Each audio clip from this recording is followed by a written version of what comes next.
We talk Ohio State football here each and every week, courtesy Steve Hellwagon from Bucknuts 247 Sports and our other guests that hopefully will join us very soon. But Steve has been gracious to post these videos on Bucknuts, so please join him there in particular. But we talk Ohio State football here each and every week. Steve, it's been 55 consecutive weeks that we've done this. It's been a good time. It has been. It's been a lot of fun, and obviously with each passing week, we're moving a little bit closer to the start of the 2020 football season, which we hope, obviously, given the pandemic and everything else that's going on, that there will be a season.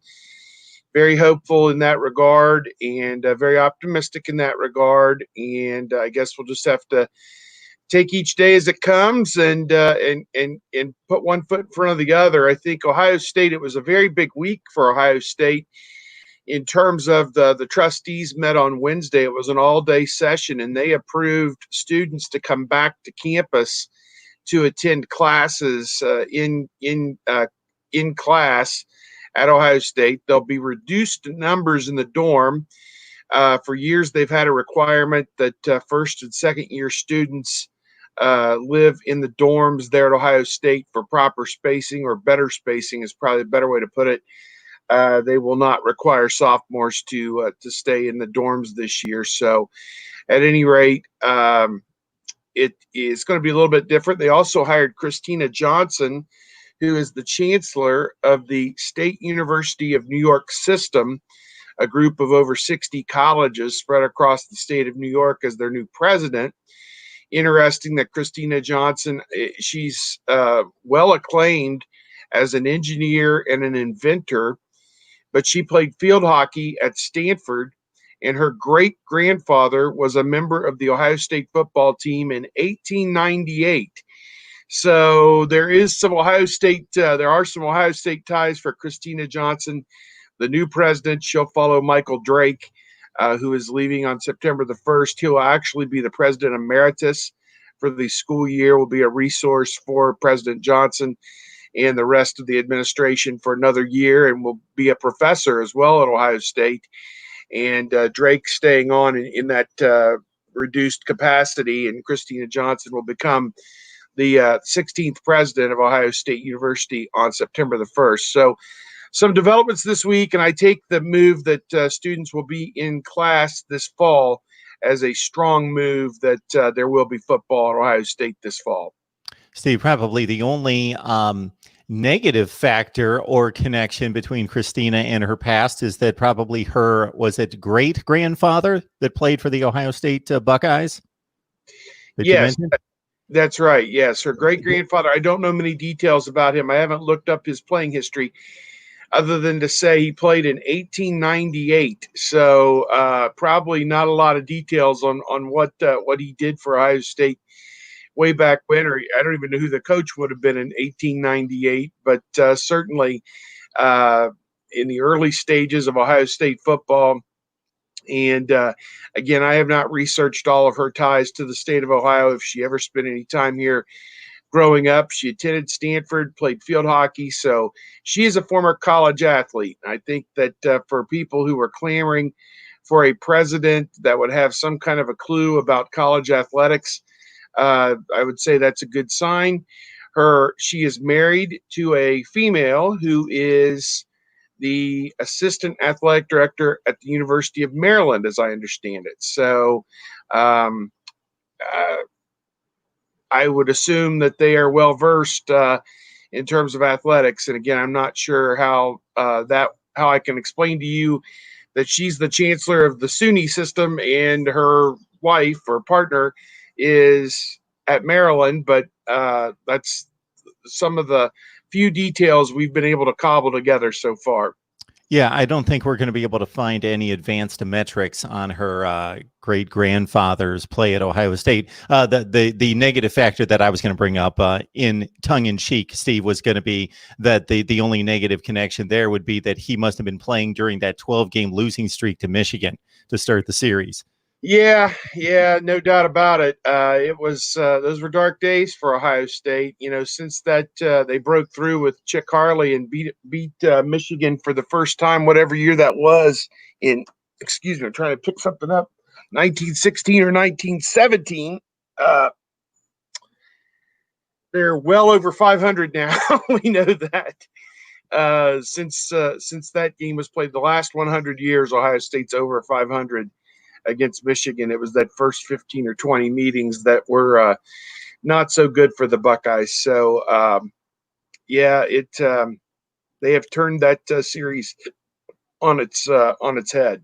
We talk Ohio State football each and every week with Steve Hellwagon from Bucknuts 247 Sports, typically Kevin Noon and Tony Gerdeman as well. We're waiting for them to arrive. And therefore, we've got two weighty topics. I think you could probably guess them, being athletes on campus and, of course, concerning the race relations across the country and what that means for Buckeye athletes. We're going to save those for a minute. And if it's just between Steve and I, that's great. But Tony and Kevin may join us because I'll get in this question that was posed to the panel earlier this week on one of my other shows and live streams. There was at one point an Ohio State Georgia series that was canceled that has since, I believe, been re-signed. But the comment was made in the live chat: why did Ohio State and Georgia cancel? And also the comment was made that Ohio State never plays top 10 non-conference opponents, which of course is ridiculous. They're playing Oregon this year, a top 5 team from last year. The Oklahoma series, home and away, 2016 and 17, was against the Sooner team that finished in the top 10 both seasons. But in regards to the Ohio State-Georgia situation, do you have any background on that, Steve? Yes, there was a series set up between the two of them, and I think it got canceled during a brief stretch where the Big Ten had gone through and had talked about enacting some kind of an annual situation with the Pac-12 where they would rotate games against Pac-12 opponents. I think cooler heads prevailed with that, and so they kind of tried to extricate themselves from some of those entanglements. There was a contract, I believe, and I'm not sure the exact years that it would have been played, but Ohio State and Georgia were supposed to play. And I think the Big Ten asked all of its it was like a 1 or 2 year window when Jim Delaney got this wild idea that, why don't we replicate the Big Ten ACC basketball challenge with their partner in the Rose Bowl, the Pac-12, and it just never took shape. And I think that is, from a logistics standpoint, probably the better thing. I think for schools here in the Midwest, it's better off that trips to the West Coast are a little bit more sporadic than every other year or something like that. I think that's just maybe asking a little bit too much of the fan base. And, the teams, it's great to go to the West Coast once or twice a decade, but I wouldn't want to be on the hook to doing that on any kind of a regular basis. So I think that was what the impetus was. It was an idea that they came up with, and they said, hey, let's clear some dates down the line. And I think that got caught up in the wash in that. I think it is notable, as you said, that Ohio State does in fact play challenging non-conference opponents. We can debate whether Notre Dame and Texas are challenging enough, both top 15 most years, top 10. I mean, Notre Dame was a playoff team a few years ago and played for the national championship back in 2012. Kelly is probably the best coach they've had there, back to Lou Holtz, it seems to me. So Texas, Notre Dame are on the upcoming docket. They're playing Oregon home and home this year and next year. Washington, I believe, is on the docket as well down the line. They've been a playoff team in recent years as well, though they had the coaching change there right now that they're going through. And in the recent past, they had home and homes with Oklahoma, Virginia Tech, Miami of Florida, as well as USC in the past decade, Washington earlier in that decade as well. So I don't look at it as a case where Ohio State is ducking anybody. You and I were talking off the air. If you took there's 14 schools in the Big Ten. If you took the other 13 schools and removed them from the equation and then stacked up the rest of the country 1 to 120 in winning percentage, championships, or any other way you want to look at it, I think Ohio State's non-conference opponents would be, 5 of the top 10 over the last 20 years, and over the next 10 years, you would have played 5 of the top 10, whatever that list looks like. I think especially you're talking about Oklahoma, I mean, they're in the playoff every year.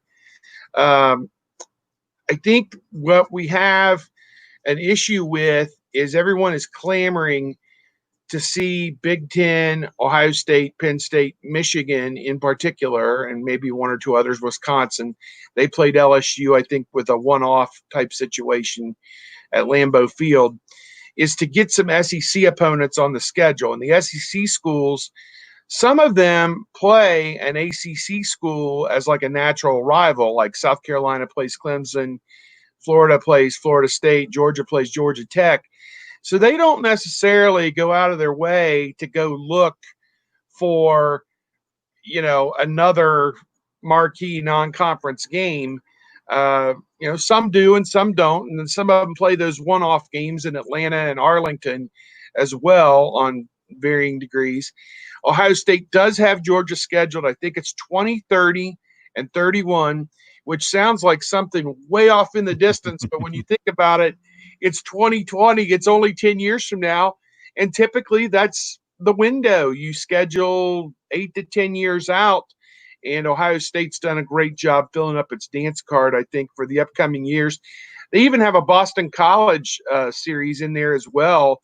And they're actually playing them, I think, one of the years, the same year they're playing Texas. So one year they will have Texas and Boston College in addition to 9 Big Ten games as it stands right now. And just one other thought that I look at in terms of scheduling, this came up, I want to say, in my chat last week or sometime recently about the schools that I would like to see Ohio State schedule. And I quickly went through a list by conference. And I said from the ACC, I'd like to see Florida State, Miami, for recruiting purposes to get down there to the state of Florida. And even from the American, I made an exception for Central Florida, maybe play the 2-1 or something like that with them, just to get down there to Orlando. And no, Orlando may not be as big a stomping grounds for the recruits as Miami, but maybe that's a thought too. Then kind of coming up the coast, I mean, obviously, if you could get Clemson on the schedule, that would be great. A clash of the Titans, unlike anything we've ever seen, certainly, because those two teams are going to be in the top 5 theoretically for the next 10 years, it looks like, as long as Sweeney is at Clemson and Ryan Day is running Ohio State. Pittsburgh is kind of a geographical rival, and it would be an easy trip. Same thing for Louisville. Maybe you stack a game against Pittsburgh or Louisville, as they're doing with Boston College, in a year when you also play Washington or an Oregon or something like that, one home and one away, that type of thing, and kind of bolster your schedule that way. Maybe playing one that's a little further down the line, as those two schools are, and not Clemson, but still an attractive game. Virginia, I kind of mentioned them. They have never really done much with Virginia. North Carolina is one that they played years and years ago. I don't know that they've played North Carolina since Archie Griffin was a freshman back in 1972. That would be kind of a fun one. The rest of that league, I don't have much of a clamor to play anybody else in the ACC. Not Wake Forest, not Duke, etc. NC State, been there and done that. They don't really kind of make your socks go up and down playing NC State. And I'll just quickly touch on a couple of the others because I don't want to talk for 30 minutes about scheduling. But SEC, Alabama, Auburn, LSU, those 3. Texas A&M would be awesome. 4 on the other side, Georgia, Florida, Tennessee. There was talk they were going to play Tennessee at one point, and that may have been scheduled as well and fell through one way or the other. But there's 7 pretty good ones there. The rest of them, not real excited to play. Mississippi State, Vanderbilt. I would say Kentucky would be on that list, but Kentucky could be one like Pittsburgh and Louisville that you stack in a season when you're also playing at Texas, something like that. since they're more of a top 30, 40 program than a perennial top 20 program. So, and again, they played Kentucky, but it was way back in like the 1920s or something. I mean, it's been a very long time. And you got to tip your hat. I mean, Stoops is an Ohio guy, and what he's done at Kentucky has been phenomenal. So it would be kind of a neat thing, I think, if they would play them. From the Big 12, they played Texas, they played Oklahoma. Who really brings you value out of that conference? I don't have a clamor to see Ohio State. TCU. Yeah, they played TCU in the one-off game. I don't really. If Baylor's going to be a perennial top 10 team, I'd say perhaps. I don't know that people are excited about going to Waco, Texas, but perhaps. I don't really. West Virginia is a notable in the Big 12. I would say they've played them sporadically through the years. I think probably 3 or 4 times in my lifetime. I was at West Virginia in 1998 for the season opening game. Number 1, Ohio State went down there and beat West Virginia. Bolger was the quarterback. It was 34-17 was the game. It was a great game. Great atmosphere at West Virginia. I've been back there for a game or two with some friends who are West Virginia alums, and we've had a great time down there. So I would put that on a list of home and home teams that I'd want to play. So we've covered 3 of the leagues right there. And then the 4th one is the Pac-12, obviously playing Washington and Oregon. The only other ones in that league that I would even consider would be Stanford, USC, and UCLA. The rest of them, you don't get much benefit out of playing Arizona, Arizona State, Utah. They played Cal. I don't think there was much gained by that. It was what it was. And Oregon State, they played them here in a one-off guarantee game a couple years ago. Jonathan Smith made his debut as the coach there, and they blew them out. So, again, not much value. No desire to go to Washington State. I've try and find that on a map. It is clear to the Idaho border, Mark. You can't even – how do you get there? Do you take a covered wagon from Seattle to get to Pullman? I'm confused how you even try to get to Washington State. So that's my upshot. I came up with a solid list, I thought, of about 15 who they haven't played recently or ever at all that would be good to add to the schedule. And, Ohio State, they've got nobody to apologize to about their scheduling. Not at all, especially this year in 2025 coming up, as you mentioned, some of those double up opportunities against the Power Five. But it's one thing to play 2 Power Fives. It's another thing to stack it up against Texas and Washington in 2025. A few other notes just to complement what you had to say. I recall a couple games against Washington State, and Drew Bledsoe actually one game in the early 90s against Bledsoe in Columbus. And then Earl Bruce's first team played Washington State as well. You mentioned that SEC ACC series that Florida State, Georgia Tech, Kentucky, Louisville, Clemson, South Carolina. Kentucky would be the one team out of that, based on my scheduling knowledge, that doesn't seem to go out and play anybody else. Georgia, Florida, they typically go out and try to schedule other teams, South Carolina as well. Yeah, the SEC and the ACC, and playing those Atlanta games in particular, so they always tie up another game. So you've got a lot of Auburn, Clemson type of matchups. We've seen Alabama take on Virginia Tech and others out of the ACC, Duke and Louisville the last 2 years in Atlanta. Remember that in addition to the Lambeau Field game with Wisconsin and LSU, that 2 years prior, Wisconsin came down to the South and played LSU in Houston, and both were really close, entertaining games. The last time I can recall, Steve, the SEC and the Big Ten, at least prominent teams in the SEC and the Big Ten, because I do recall an Indiana-Missouri series about 5 years ago, back and forth, when Indiana was the near the bottom of the Big Ten. They actually beat the Eastern Division champion Missouri team about 5 years ago. But Alabama Penn State played a home and home right near the end of Joe Paterno's stay in Happy Valley, and Alabama took care of them pretty well. Didn't slaughter them, but beat them by 2 and 3 scores at a home and home, and that was a rare trip for Alabama to come north and take on a Big Ten team. Yeah, that was a great series too, and lot of excitement surrounding that, particularly the game at Penn State. I know to have Alabama coming in there. Um, Again, I think it's going to take, and we're seeing Alabama kind of. They added one, I think, a home and home with Arizona. I think, if that sounds right, recently, and we're starting to see. Somebody wrote that Florida hasn't played a non-conference true road game outside the state of Florida in I a mentioned that a million couple weeks years or ago. something. What's that? 1991 at Syracuse.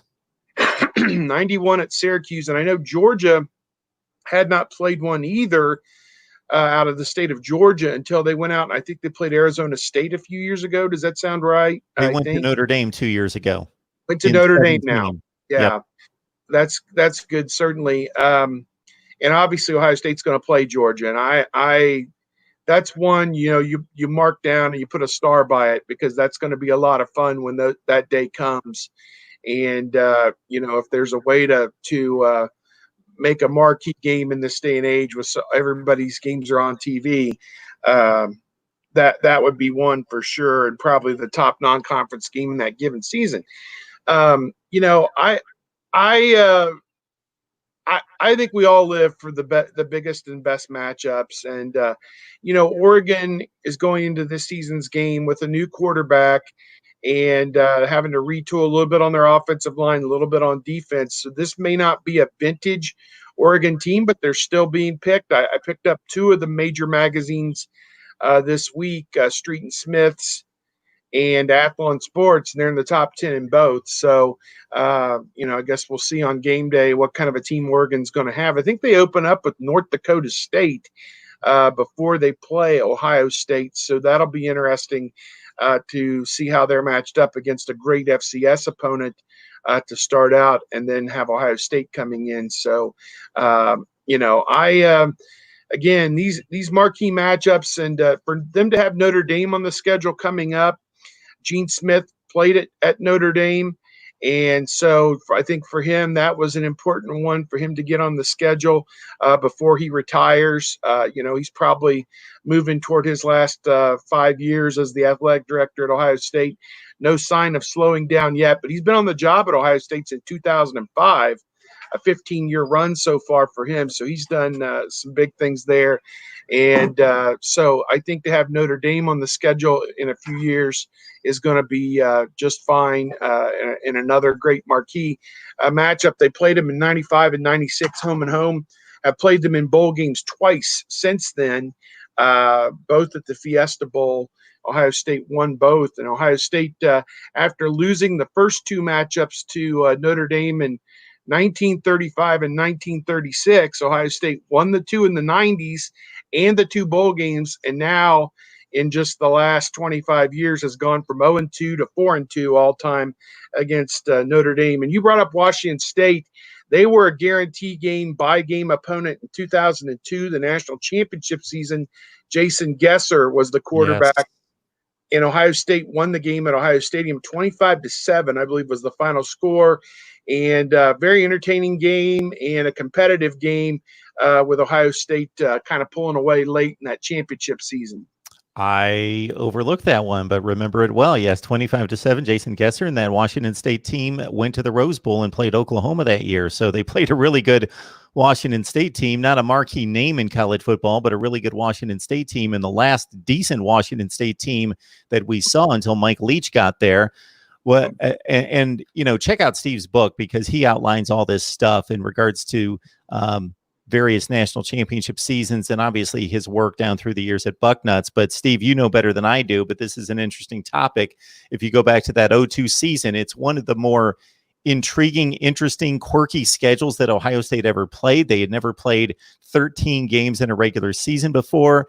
And we hear teams and coaches and fan bases complain about bye weeks now. And, our team had to play 6 consecutive weeks. We needed a bye here. And so that team played 13 consecutive weeks. And you mentioned the Washington State game, but they also played a very difficult non-conference game against both Cincinnati and Texas Tech that year. That schedule was loaded. Yeah. Back when they used to have those exempted games, the Kickoff Classic and the Pigskin Classic, you could sporadically play those. And Ohio State from, I want to say, about 94 until they got rid of them in about the mid 2000s when they finally went to a full 12-game schedule. I think 2006 was the first season that everybody nationally had a 12-game schedule going forward.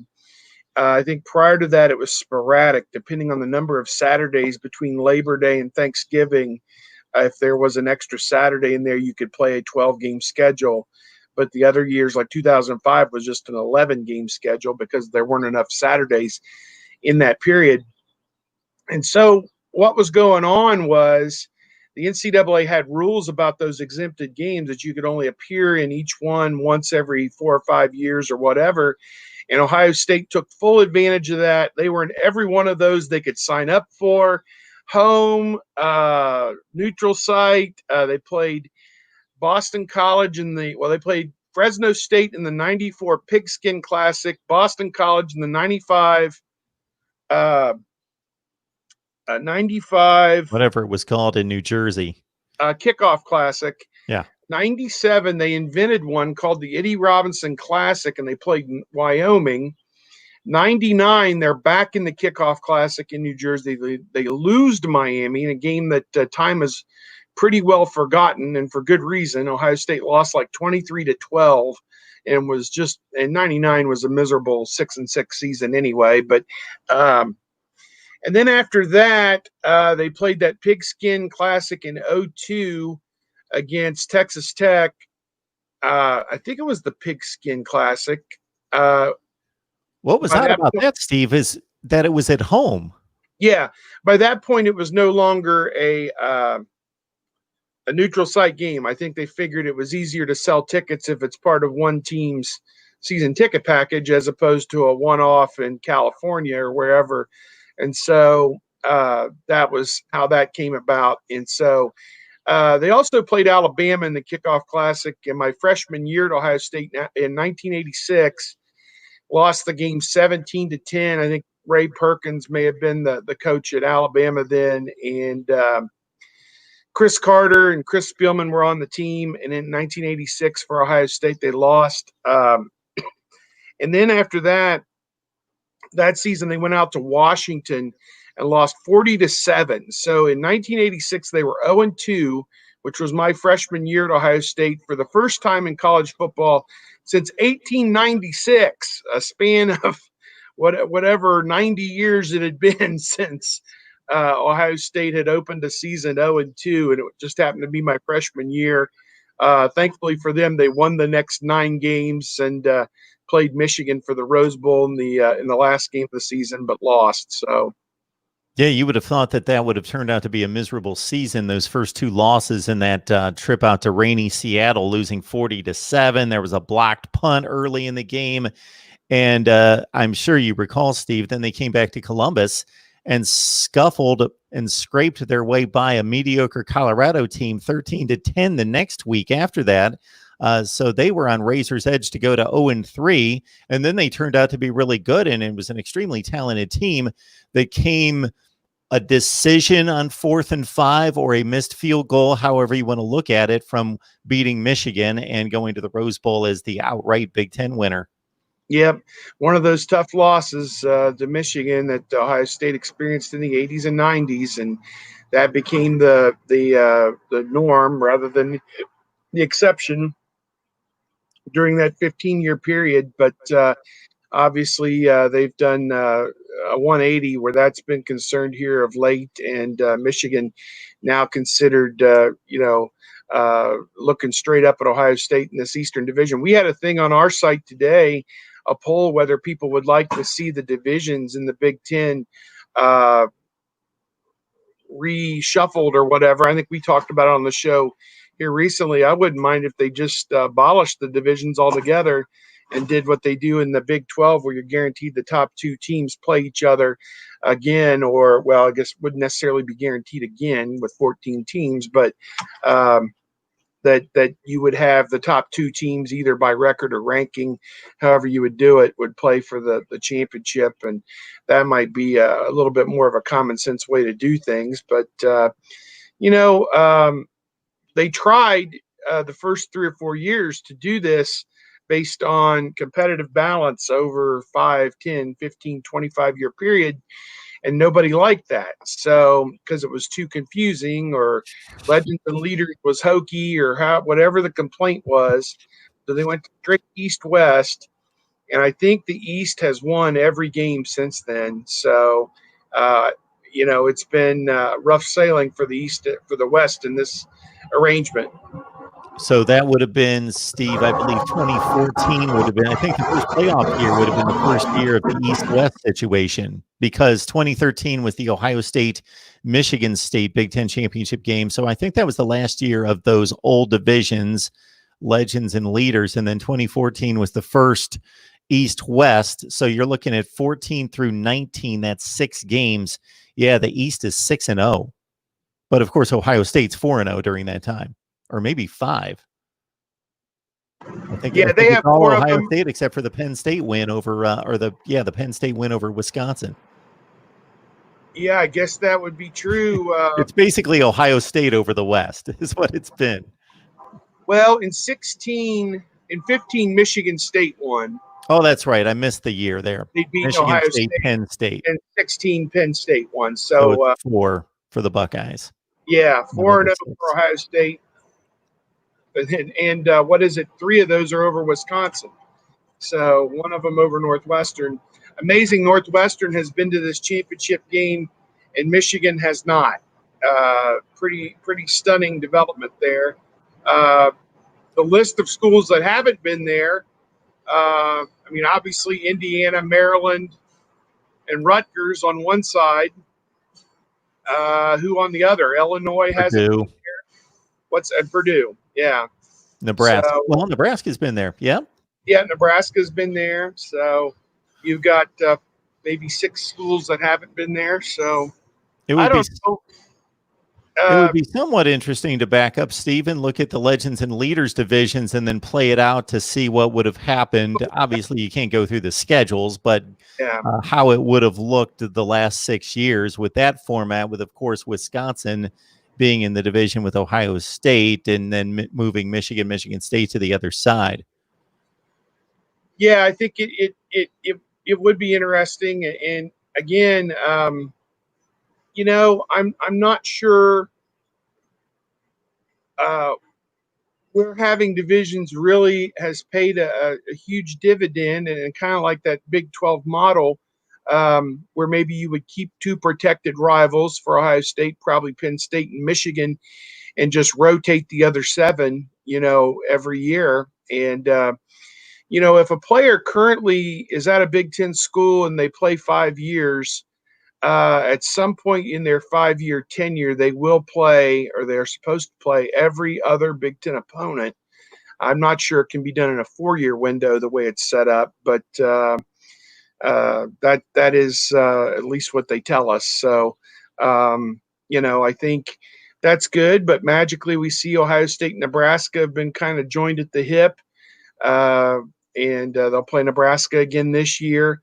They're playing Illinois and Iowa this year. They haven't been – they were at Iowa, I guess, the year they lost there in 2017 they lost there. So I don't remember the last time Iowa came to Ohio State. It was sometime prior to that. So, I guess it is good to get a mix going in that regard. And they go to Illinois this year, which is an easy trip.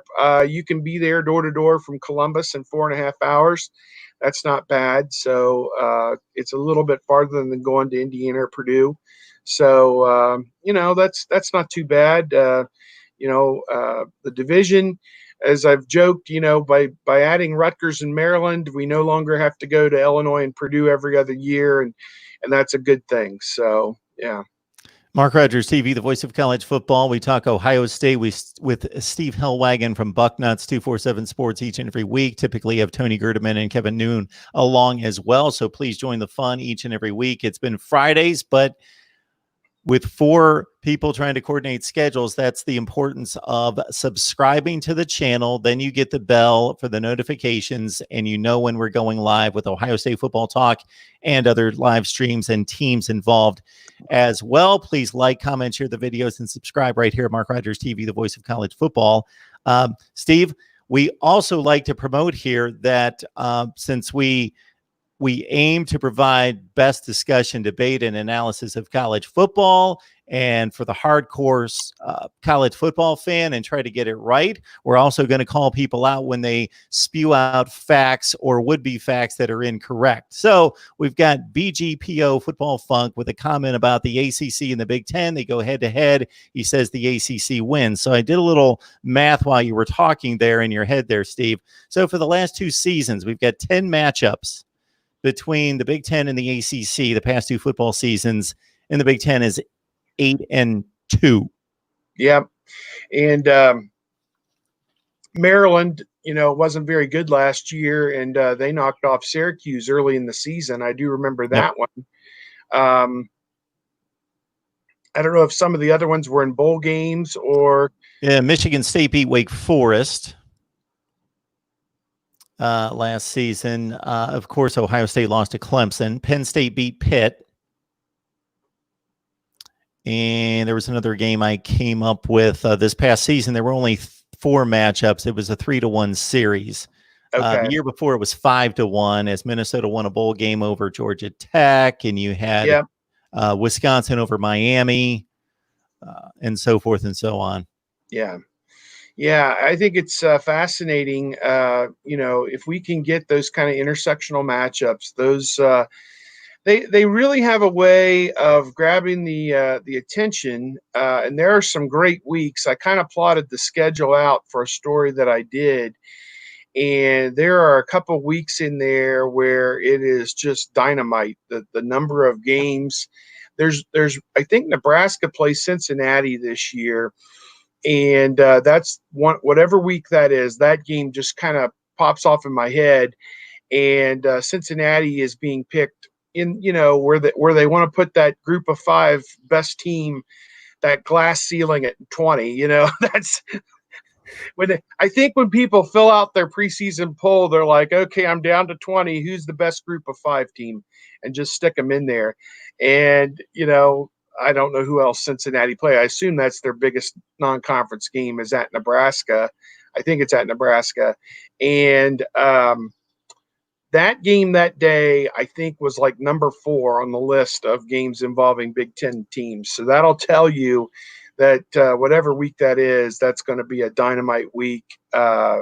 Maybe a mix of conference and non-conference games that week. But I am, as I said, excited about what this 2020 season is going to bring, just because of the unique challenges that are going to be involved logistically. And some states and some schools are going to be able to do certain things in terms of a crowd. Maybe some others won't. And, and people are going to make what they will make out of that competitively. I don't know how big of an impact those kind of things are going to have. You still have to throw the football, catch the football, and tackle and block and all these other things. The better team usually comes out ahead, but maybe there'll be some equalizers, like for Oregon, Ohio State. If they go out there and Oregon can't have a full crowd, we wouldn't get the full Autzen Stadium experience. And so that is something to think about. But I'm looking forward to this season, and we'll see how it's all going to play out. Those marquee games, in a lot of ways, this was the case in Big Ten basketball this past year. You look down the line, and the Big Ten schools just did a bang-up job in non-conference play. Ohio State, as an example, beat Kentucky. They beat Villanova. There was another Big Ten team that beat Villanova, I believe. One of them beat Seton Hall. These were all schools that were, up near the top of the polls.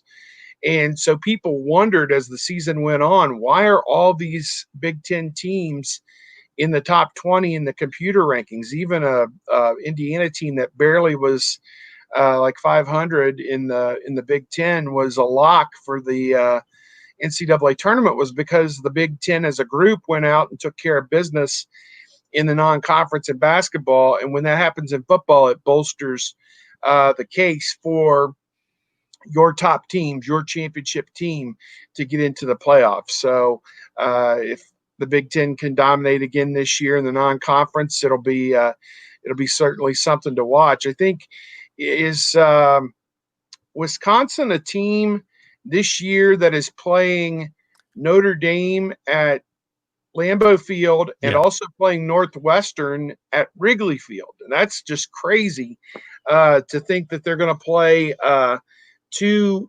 games at two of the greatest sporting venues in the world. And yet, neither of them are known for college football. I mean, obviously Lambeau Field's an NFL stadium, but that's kind of a unique situation. I'm amused, Steve, by some of the comments in the comments section, especially when they're based on nothing to do with facts or even basic logic. So we've got a comment here. Louisville would kill Michigan this year. Well, obviously we have no idea, but at the same time, by all evidence, what do we have here? Louisville went 7-5 last year, so they lost 5 games against the ACC, which is a much worse league than the Big Ten, which is a superior conference. Notre Dame went 5-0 because they play 5 ACC teams. They went 5-0 against the ACC, and actually they beat Louisville last year by 3 scores. Michigan beat Notre Dame by 3 scores. I think we've got very little evidence to think that Louisville would kill Michigan. Yeah, the jury's still out, obviously, on Michigan, how good they're going to be with a new quarterback. And again, you looked up, they had whatever it was, Ohio State and Michigan, I think, had the same number of guys drafted, 8, 9, 10 guys, both of them.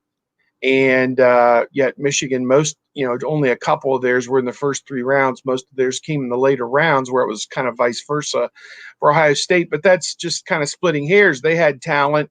They lost good talent, and they have to replace good talent. And so we'll see how it goes. Ohio State hasn't lost to Michigan at home since 2000. I think Drew Henson may have been the quarterback back in 2000 for Michigan when that happened. So, it goes back quite a ways.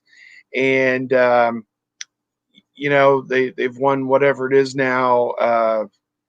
Is it 7 in a row on this? I think they've won 15 of the last 16 or something like that. So it's been quite a run here for Ohio State. And, if they can maintain this going forward with Coach Day and these kind of things, I mean, you got to figure a championship, a national championship, or at least a championship game berth is in the offing. I've thought about breaking down the big 3, Alabama, Clemson, and Ohio State, because everybody seems to be, putting those 3 in the top and kind of pull them out of a hat to figure out who's going to be 1, 2, and 3 this year, and just do kind of a deep dive. Because, as we saw last year, Ohio State had to play Clemson. The big 3 this past year was LSU, Clemson, and Ohio State.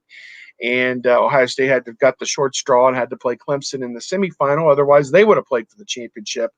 But that's just the way the cookie crumbles, I guess. But congrats. I saw in there Clemson 4-0 all-time against Ohio State. And congratulations to Clemson. And let's see here. 3 of them were close games, and then obviously the blowout 31-0 in the playoff back in the 2016 season. But it's become a great rivalry. And Clemson has just as Ohio State, Alabama, and now Georgia kind of cornered the market on recruiting. And they got a player today, a safety, Troy Stellato, who picked Clemson over Ohio State. That just broke out today, that news. Ohio State's already got like 5 or 6 defensive backs in the 2021 class, so I don't view that as a end of the world loss for Ohio State. I mean, it's head-to-head with Clemson. You don't want to lose a head-to-head battle, but at the same time, it was not at a position of great need. So I think that they're going to survive that one. Again, a bit amused by the ACC comments, and this will be the first one or the last one I will respond to, that the ACC is loaded. I might be off by a game or two, Steve, but I've run the numbers a number of times. I should have it ingrained in my head. I'm almost positive this is the correct figure, but again, I might be off by a game. The ACC was 5-19 against the other four conferences last year. That's how bad they were last year. It was pathetic. Yeah, and here's the thing. They come out with the top 25. I mean, they had to go. Was Virginia barely in the top 25 to get that bowl bid? You know, the Orange Bowl contract is written so poorly that they basically give an ACC, if there's an ACC team in the playoff, the next best ACC team gets in to the Orange Bowl, period, over and out. And that shouldn't be like that, because you had Florida playing Virginia, whereas you had some better teams that got left out of the New Year's Six, and that was ridiculous. So, you know, Virginia, I don't recall, I think they lost by a couple touchdowns, but whatever it was. But, you know, I think North Carolina is mentioned in some top 25s, and what Mac Brown is there in his second incarnation there so far after 1 year has been exciting to see. He's gotten some recruits in there and done a nice job. And the hope is obviously that they're going to try and rise up and be a team that can, you know, at least give Clemson a challenge in the ACC. Where Miami, some people are talking about them as a top 25 team, maybe even top 15 if things click together there. So I guess we'll have to wait and see. Florida State, obviously, in complete disarray with this Norvell situation that just came down. But give them credit. Cooler heads have prevailed, and they all seem to be back on the same page after 1 day of some player revolt there. But you just wonder, the trust factor, is that going to survive down there? So, you know, they've got this deal with Notre Dame, and Notre Dame has largely taken advantage of it and done a good job against most of its ACC opponents, Clemson notwithstanding. So be interesting this year to see how it all plays out. Steve, it's going to be interesting, as Yakov 22 alludes to, what actually ends up happening with this trip to Oregon because of the tight lockdown currently and some of the conditions that have been laid down by the governor of Oregon in regards to no large events through September, was the last information I knew of. Yeah, that's a great point. And you know, I'm not sure how home and home games are structured because you're getting the same opponent to come to your stadium the following year. The payoff may not be quite as large as what you would think as a bye game, you know, if you're playing Bowling Green or Cincinnati or somebody, because the reverse of it is you get to make the money off them coming to your stadium the following year. I'm sure there is some money that changes hands, but I'm sure that they would work out the details on that so that Ohio State doesn't lose money on that situation. So until we get a further, I mean, Ohio State's going to be in the same boat for the teams that they host if they can only have 30,000 people in the stadium. You know, what becomes of their game against Buffalo? Do they pay them the full $1 million or whatever that contract is supposed to be? So I honestly don't know how the home and home contracts are scheduled or put together. It would seem to me that, you know, there's no point in them exchanging like amounts of money over a 2-year period. We'll give you $3 million this year and you give us $3 million next year. It doesn't make sense. So, you know, they probably just cover the cost of the trip, and then, you know, probably a negligible amount of money on top of that. There are travel expenses. I mean, to take a traveling party clear to Oregon for 2 days, you're probably looking at $100,000 at least to take, you know, a traveling team of 70 players, 30 or 40 support people, athletic department people, boosters, donors, etc. Whoever else gets to go on the plane or the trip. You know, you're looking at probably at least $100,000 to transport all those people to the West Coast on a charter flight. and stay in a hotel for 2 nights. I would think that they would be there Thursday night and Friday night and fly back on Saturday night after the game. Be like an all-night flight coming back because it'll be a night game Eastern time. So, yeah, I was on one of those trips when I was a student at the Lantern in 1989. We went to USC, and the student reporters for the Lantern got to go on the flight out and back to LA, 2 of us, and it was fascinating to see how it all worked. We stayed at the airport Marriott, and when the game was over, we got on the bus. Coach Cooper had to do his television show, which was going to appear later that night back in Columbus at 11:30. In those days, they don't do it that way anymore. And so he stayed behind, and I got to stay behind with him and his traveling party in a smaller minivan type transport to get back to the airport to then fly back to Columbus. And it was an all-night flight. I got back, I think it was probably a 3:30 Eastern time game because we got back to my apartment in Columbus probably about 4 a.m, something like that. So, yeah, it was crazy. And it was quite the shellacking. 42-3. Yeah, it was Yeah. ugly. Not much positive to say about that one, that's for sure. It was ugly. Steve Hellwagon on the line from Bucknuts 247 Sports. Please join him and the rest of the staff. And of course, we don't have to say much to back the credibility of Steve's work. And of course, 247 Sports. Again, Bucknuts is the platform for Ohio State athletics right there. We talk Ohio State football with Steve and others here each and every week. Ohio State Buckeyes Live, our 55th edition. So please subscribe to Mark Rogers TV, the voice of college football. We've started our season previews. Maryland and Nebraska posted in the last few days.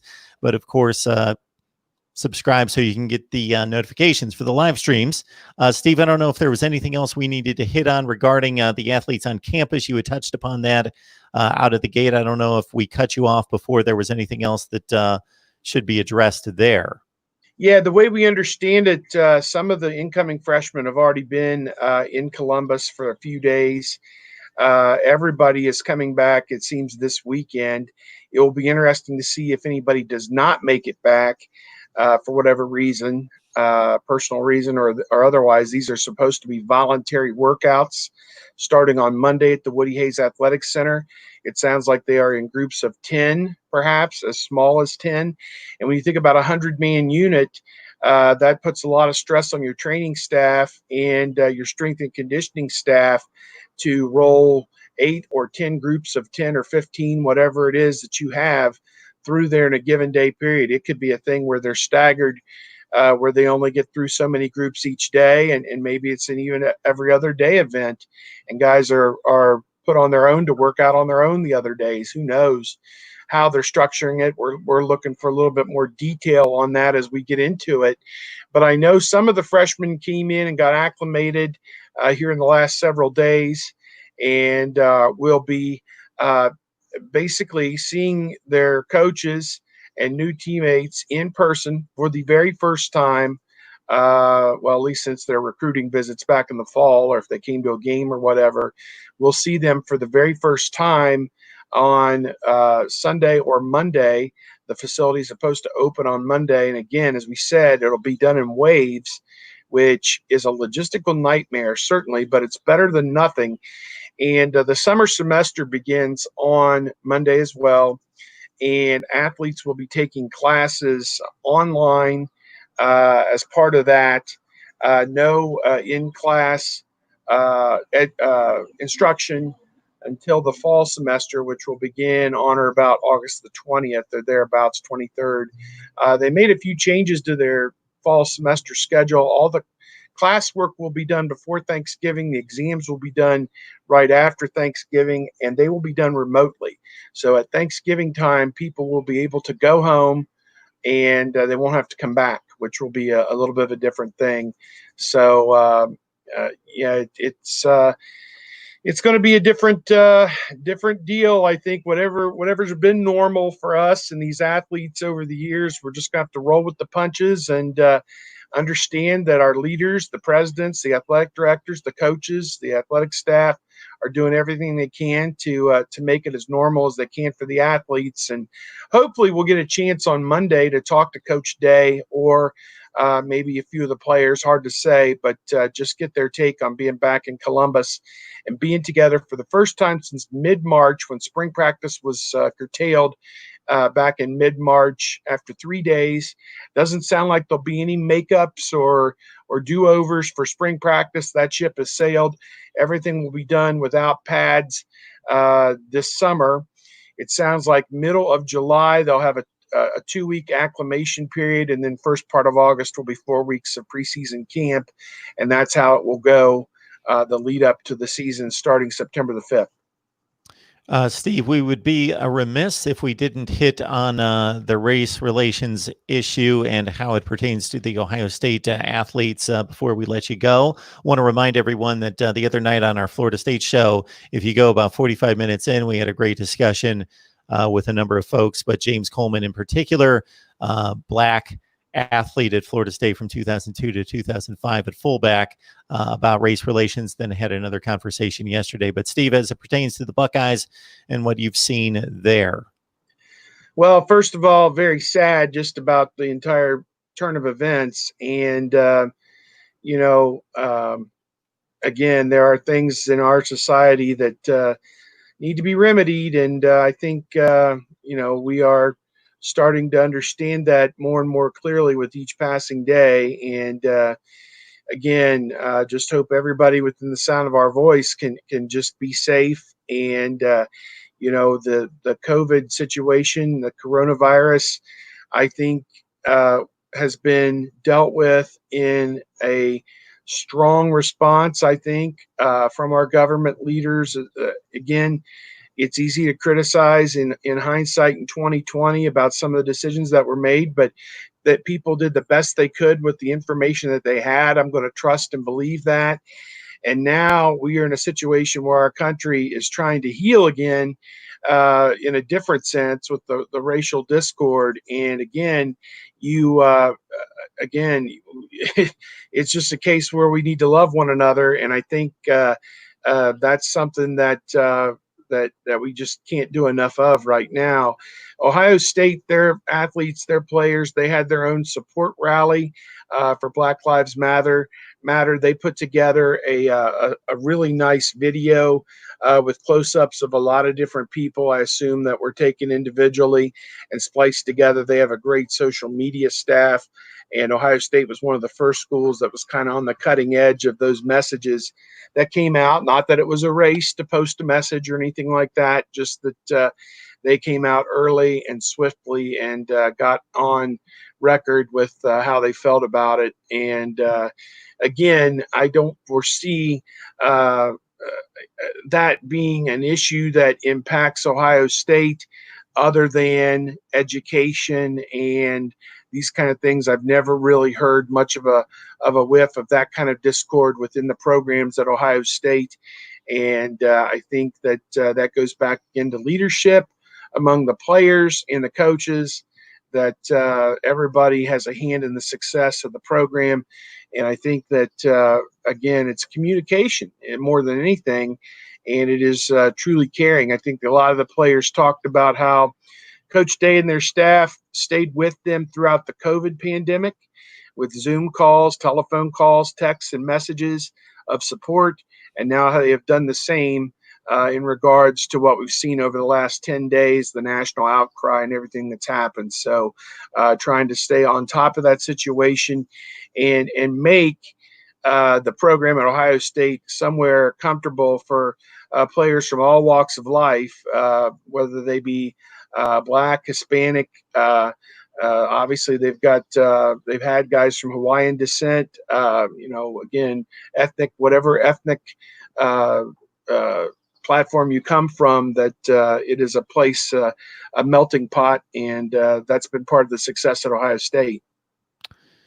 We thank Steve for his time. So I hope you Buckeye fans and all college football fans that join us in the live chat each and every week appreciate Steve giving of his time each and every week. Again, he's senior Big Ten writer at 247 Sports, Bucknuts in particular. So join him and the rest of the staff there.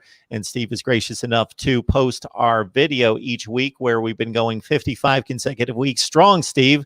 So thank you so much for that. Ohio State football talk here each and every week. And not just this one time, but we talk Ohio State football all the time right here, Mark Rogers TV, the voice of college football. Steve, you have a great day. We appreciate it.